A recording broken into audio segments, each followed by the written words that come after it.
Namun karena gangguan dari makhluk gaib tak akan mampu dideteksi dengan kasat mata, maka Jamil memutuskan memanggil Ustadz Ahmad Syakir untuk melakukan ritual ruqyah.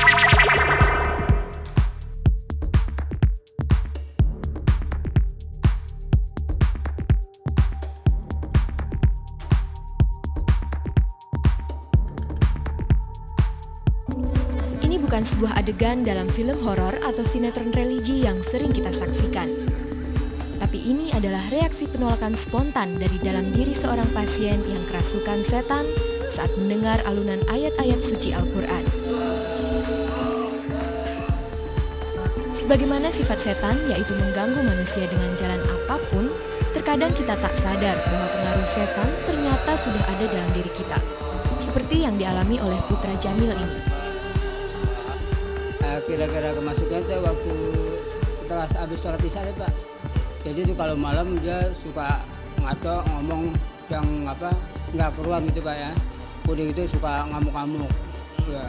Jadi ya. Sadar nggak tuh? Ya tidak sadar sih Pak. Tidak sadar. Sering tuh? Iya sering sih Pak.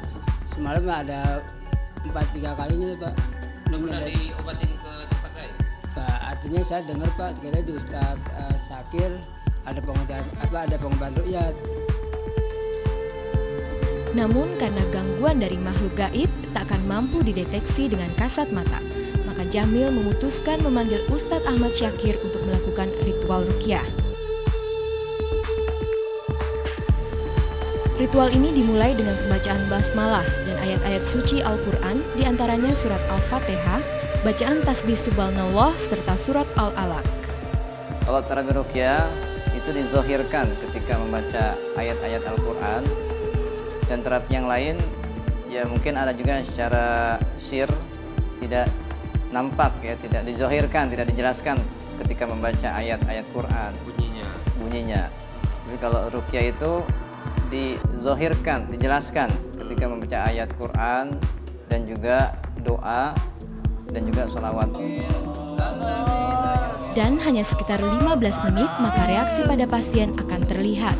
Tubuh pasien mengalami kejang-kejang tanpa kendali.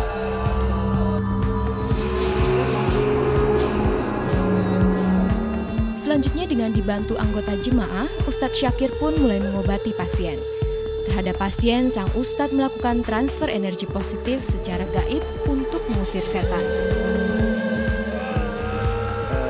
Dengan berkah dari ayat Quran dan tasbih, tadi itu mengeluarkan energi positif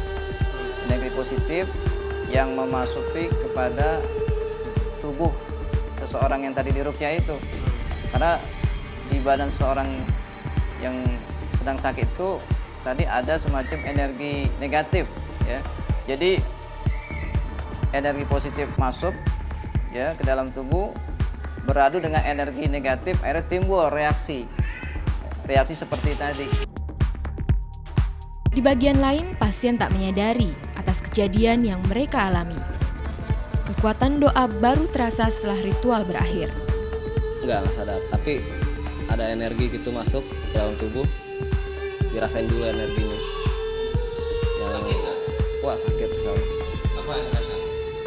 Para pegel badannya, pada sakit semuanya. Ada kekuatan yang masuk. Kekuatannya tapi dari dalam. Tapi merasa nggak ada makhluk gitu? Belum sih, belum ngerasa. Tapi pas dikasih transferan energi baru terasa di situ. Udah sakit ya? Terasa sakit sih terasa.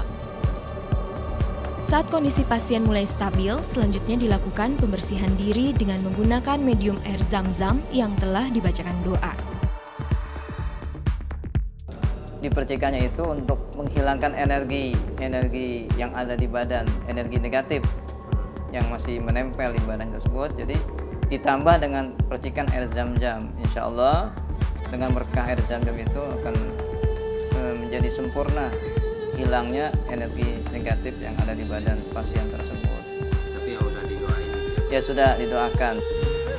Meski tubuh pasien sudah bisa dianggap terbebas dari gangguan setan, namun tak ada seorang pun yang bisa menjamin jika pengaruh setan takkan kembali lagi. Waktu di ruqyah insya Allah ya memang gaib itu akan sirna, akan keluar ya. Nah, setelah diruqyahnya itu gimana perkembangan si pasien ini, prosesnya? Apakah di rumah mereka selalu berzikir, selalu beribadah, atau masih maksiat kepada Allah? Nah, jadi kalau memang masih maksiat, masih berbuat maksiat, jarang berzikir dan tidak pernah ibadah, otomatis gaib akan masuk kembali, bahkan gaib yang lainnya akan masuk ke badannya.